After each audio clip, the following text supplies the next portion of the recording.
Subscribe to One India channel and never miss an update. Hi and welcome to our channel.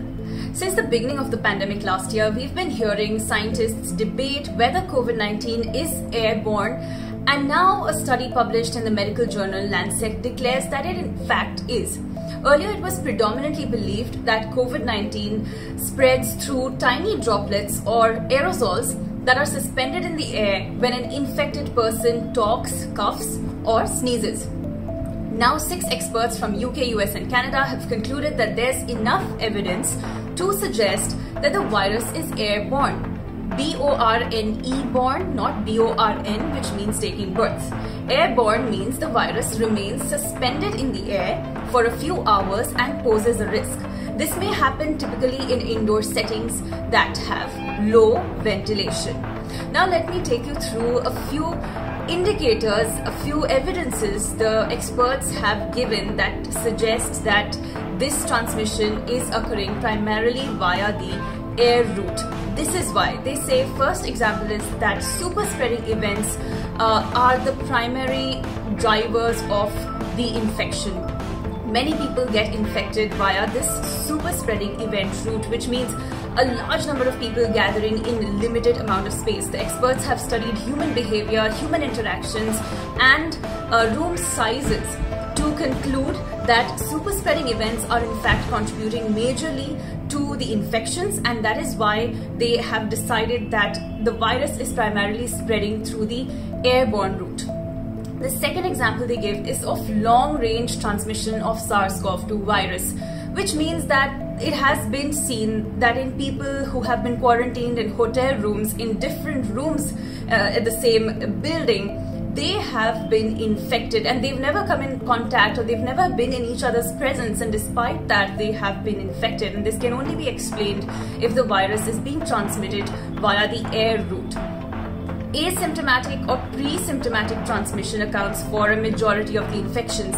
If I give you the correct figure, it's about 33 to 59% of the COVID infections are being done via asymptomatic or pre-symptomatic people who are not aware that they have been infected and they're not showing any of the symptoms, which means they're not coughing, they're not sneezing. So how are they spreading the infection? That is why the experts have concluded that it's being transmitted by the air route, which means that a patient who is not aware that he or she has the infection yet can spread the disease even if he or she isn't coughing or sneezing.